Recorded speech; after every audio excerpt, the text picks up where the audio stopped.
tu me connais pas. Mobilisation réussie pour les agriculteurs du Maine-et-Loire. Hier soir à Angers, devant la préfecture boulevard du Roi-René, un barrage de tracteurs, camions laitiers et même de vaches a bloqué la circulation.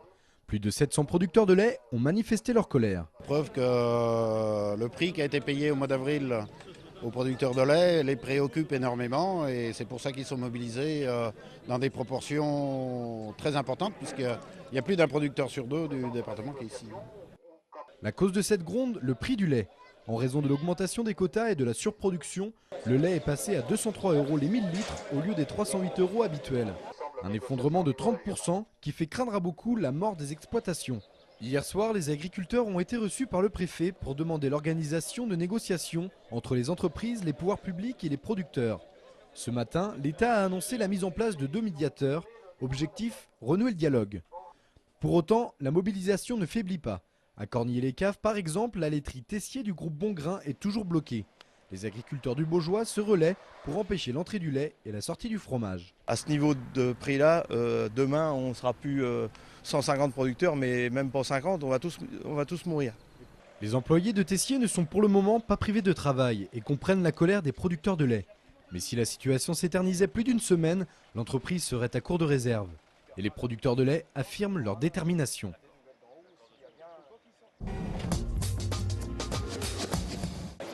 Bonjour madame. Bonjour monsieur. François Bayrou, vous allez bien? Oui, je vous ai reconnu. Il y avait comme un air de campagne électorale ce matin en gare d'Angers. Sympathisants et militants du MoDem sont venus accueillir François Bayrou. À J-19 des élections européennes, il n'était pas là en tant que candidat, mais comme président du MoDem venu soutenir ses têtes de liste. Une liste composée pour le Grand Ouest de Sylvie Goulard, numéro 1, Bruno Joncourt et Laurent Géraud, le seul élu angevin. C'est une équipe jeune, remarquable, très expérimentée, très reconnue, qui aura tout son poids quand ils seront élus au Parlement européen. Et ça méritait que je vienne à Angers, qui est une ville que j'aime beaucoup, avec qui j'ai beaucoup de liens et de souvenirs. Ça méritait que je vienne à Angers pour les soutenir. François Bayrou en a profité pour dédicacer son dernier livre, paru fin avril, Abus de pouvoir, un livre dans lequel il s'en prend à la politique de Nicolas Sarkozy. Pour François Bayrou, ces élections européennes sont justement une façon pour les citoyens d'envoyer un signe au gouvernement. C'est une élection vitale pour chacun d'entre nous et je suis sûr que les Français vont s'en saisir parce qu'au suffrage universel, c'est aussi une occasion de dire ce qu'ils pensent de la manière dont on les gouverne et je crois qu'il y a beaucoup à dire. Verdict le 7 juin prochain, jour du scrutin. En attendant, François Bayrou continue son tour de France. Après Angers, le président du MoDem s'est rendu à Nantes. Et qu'est-ce qu'elle fait comme métier? Elle voit dans tous les pays, est-ce que c'est respecter les droits de l'enfant ou de l'homme? Ramayad, la secrétaire d'État aux droits de l'homme, était à Cholet hier. Elle a rencontré notamment les primaires de l'école La Bruyère. Après quelques poésies, les enfants et la femme politique se sont prêtés au jeu du question-réponse. Quand vous êtes nommé au gouvernement, vous êtes heureux de pouvoir être au service de la France. Je me suis dit ce serait sympathique de venir passer un petit coucou à ces petits-là qui seront demain des citoyens et qui ont déjà une conscience très aiguë de l'engagement, de la solidarité internationale et puis de la citoyenneté tout court. Et Cholet, c'est aussi la ville déclarée amie des enfants par l'UNESCO. Et très concrètement, on a vu à La Bruyère comment est-ce que les enfants mettaient en pratique ce label qui me semble très mérité. L'épaisseur de ma bouche, la couleur de ma peau et le nom de mes dieux. Toute l'année, les écoliers âgés de 8 à 10 ans ont travaillé sur les droits de l'enfant dans le monde, à travers la lecture de livres et de journaux, mais aussi de lettres d'autres enfants vivant dans des pays en difficulté. Cette journée était l'aboutissement d'un long travail préparé avec leurs enseignantes. D'avoir une personnalité reconnue en France et dans le monde qui vient pour voir leur travail, je pense que c'était très valorisant pour eux. Et ça leur donne du courage pour la suite.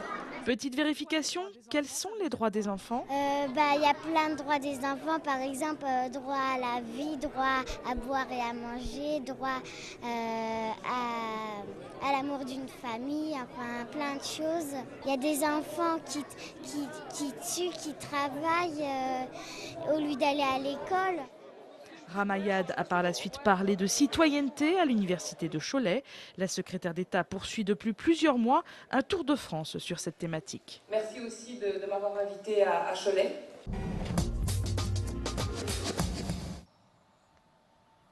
Que s'est-il réellement passé à Montsoreau le soir du 23 octobre dernier? C'est à cette question qu'ont tenté de répondre cet après-midi, en organisant une reconstitution, les deux juges d'instruction en charge de l'enquête sur le meurtre de Priscilla. Le 26 octobre, le corps de cette adolescente de 13 ans, originaire de cette petite commune du Saumurois, était découvert dans ce moulin. Quelques jours plus tard, grâce à des traces ADN retrouvées sur place, les gendarmes interpellaient Samuel Maléco, un des voisins de la victime âgé de 21 ans. Ce dernier, mis en examen pour meurtre et viol, aurait, selon ses propres dires, étranglé l'adolescente parce qu'elle se refusait à lui et qu'il avait peur qu'elle raconte tout à sa famille. La famille de Geoffroy Chauvry lance de nouveau un appel pour tenter de retrouver ce jeune homme de 23 ans, disparu depuis maintenant 46 jours.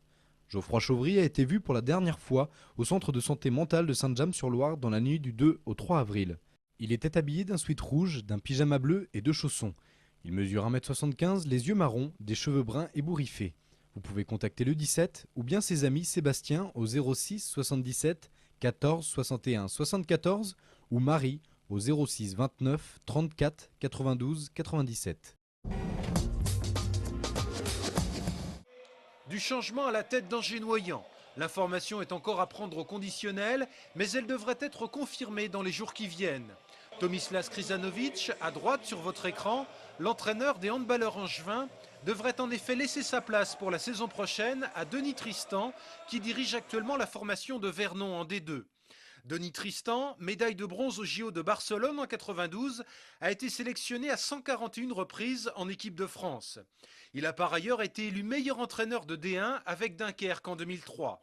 Les Noyangevins, qui sont actuellement en tête du championnat de National 1, n'ont plus besoin que d'une victoire pour remonter en D2.